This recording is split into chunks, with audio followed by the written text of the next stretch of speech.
Hola amigos and possible amigos, my name is Taff316 and welcome back to another episode of Reading Your Comments, and the first one in like 2.5 months, something. What was the date? The last episode of Reading Your Comments was on October 24th. This series I decided to pause for the last 2 months of the year just to focus on more reaction video stuff and just give it a refresh at the beginning of the year. I had said this previously, but it's actually going to happen now. The plan is for these videos going forward to be every 2 weeks. So the next one will be not next Sunday, but 2 Sundays after this, just so we can do maybe some longer episodes, because they were getting to the point where some of them were only like, I didn't have a lot of comments. So like I'm looking at the times, Reading Your Comments 223 was 6:41, one before that was 7:18. 2 before that was 6:45, so just, you know, tiny bit of a longer video every 2 weeks I think will be better. But yeah, it is Sunday, or maybe Saturday if you're watching this a day early on Patreon. If you didn't know, Patrons have the option to watch these, the ability to watch these as well as reaction videos up to a day early. With all that being said though, let's go ahead and read some comments. Nativity 2 gave me severe stress seeing the level of child endangerment Mr. Poppy is responsible for. Nothing about Ten's character is even written to be remotely unreasonable. He's an actual human. The one thing that does surprise me about the character of Noxious as Poppy wasn't played by James Corden. Ooh, now there's an idea. A terrible one, but a logical one. But yeah, I mean, that was, in addition to the child endangerment stuff, obviously, that was the big problem too, is it's like, you know, Martin Freeman's character in the first one was like a little bit stuck up, so it's like, okay, you know, he needs to unwind a little bit. But like, they wrote Tennant's character to be too normal. He quite literally did not have a single, I just realized I still had these in. He quite literally did not have a single character flaw. He was just a family man trying to get a new job, pregnant wife. Like, he didn't have a single character flaw. The one time where he, and no, it was first thing too, is the one time where he messed up. He didn't even mess up. Like, he yelled at Mr. Poppy and was being very reasonable in doing so. He should have done it earlier, if anything. And then they made him apologize like he was the bad guy. Like, it was just terribly written, to be honest. The whole thing was terribly written. If you thought that was bad, wait until Nativity 3, Dude Where's My Donkey, actual title. Hilarious title. I like the Dude Where's My Car parody. I've heard this is very bad, though. Yeah, you're not the only one to tell me it's terrible, so I might not go for that, because if it's worse than Nativity 2, I can't imagine how bad it is. The ever boxer in the Alan Partridge Peter Case segment was Patty McGinnis too. I actually did not notice that. I didn't notice him with the headgear, but that was, so it was basically Peter and Patty versus Alan and Michael.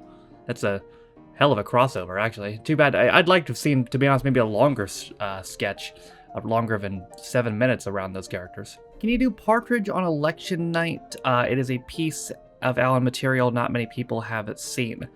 I haven't seen it either, nor have I heard of it, but him doing an election night thing sounds hilarious, so yeah, I might look into that. If you search for YouTube, Alan Partridge narrates Despite Who Loved Me, you can see the movie intro of Alan's commentary over it. It's superb. Yeah, I actually watched it, and yeah, he sure is a Bond fanatic. He actually linked up pretty well.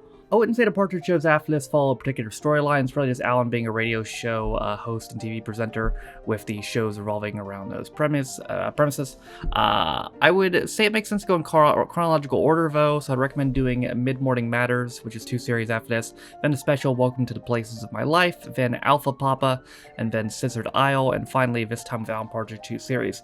Fair bit to get through, but it's all comedy gold, and I can probably put none of it on YouTube, unfortunately, but thank you for this is exactly what I asked for, what to go to next, so thank you for the order. But anyway, you're talking about Alan's awful TV show ideas. One of his terrible ideas, cooking in prison, actually happened over here with Gordon Ramsay of all people. Still waiting on Monkey Tennis being commissioned. I have it. I have a copy of the Gordon Ramsay thing. I found it on YouTube a couple months ago. It's called Ramsay Behind Bars.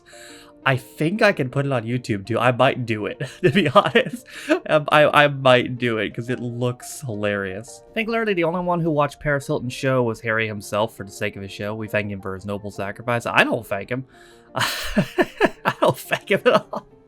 If he, by that logic, he's the one responsible for getting a second series. Or was that the US show that got a second series? Maybe it was. It still got more series than it should have. Love your reactions to Harry Hill. Quick question, are you getting more reactions to Nightmare? Nightmare is a monthly series. It was just on pause last month because all the monthly series were on pause but I'm actually switching it to a doubleheader starting this month, like I said, in November. So, yeah.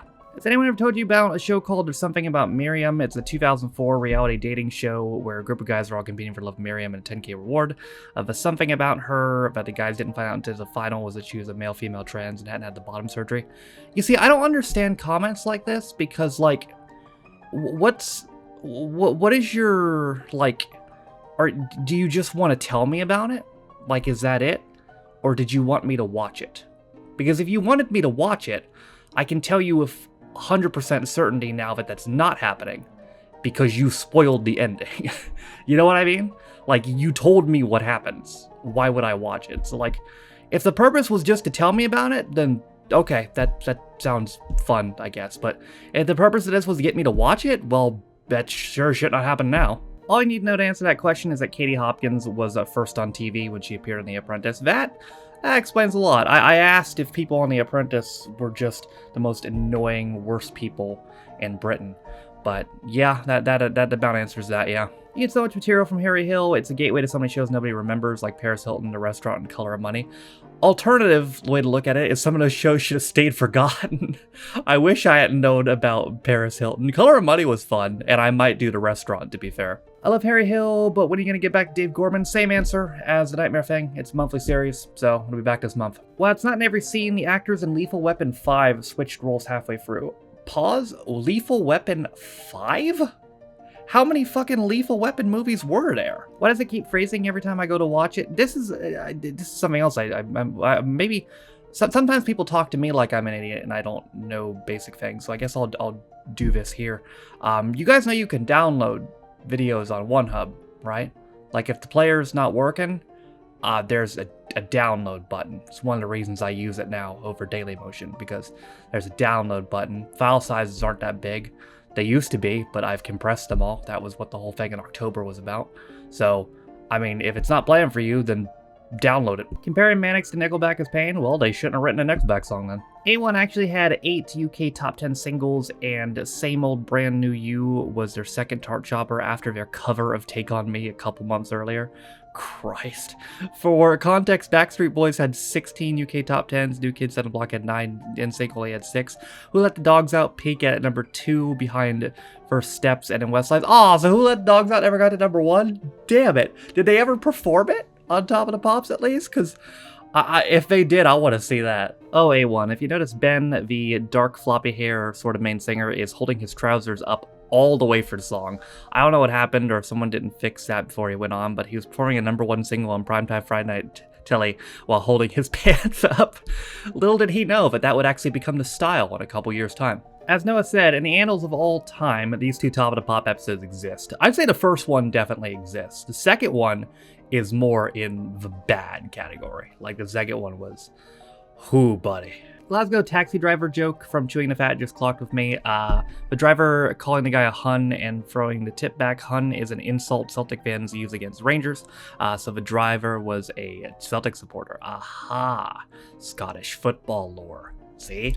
I know the footballs. Now I don't know whether to use my channel points on Take Me Out or Paris Hilton's British Best Friend. Difficult choice. Did I mention that I reserve the right to reject any channel points request from something that I don't want to do expeditiously? So, Take Me Out, I don't know if I'd request. I don't know if I'd reject it.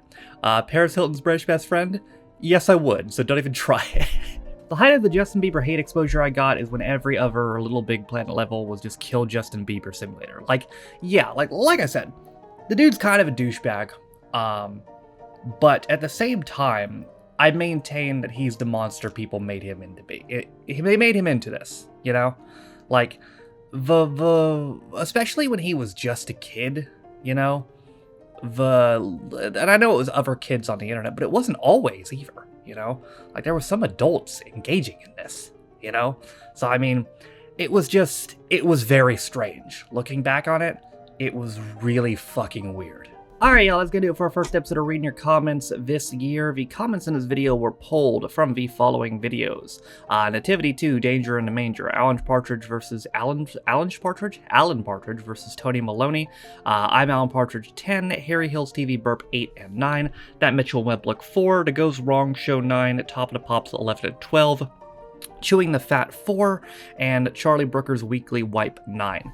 The comments in next next episode of Reading Your Comments 2 weeks from now. So it'll be on, what's 2 weeks Sunday from now? Is that the 27th? Yes. So next episode on 27th will have comments from the Gladiators reaction that came out yesterday and all the other reactions in between now and then. But that is going to do it for me today. I hope you guys enjoyed it. Thank you guys for watching. If you liked the video, be sure to leave a like. If you didn't like it, don't. If you want to follow any of my social media links, are on the video description down below, as well as names on my Patrons. Again, if you didn't know, you can be a Patreon of me for as low as $1 or £1. You get extra direction videos, as well as reading comments up to date early, sometimes more. With all being said, though, my name is Taffy. This has been my episode 229 of Reading Your Comments, and I'll see you guys next time. Bye.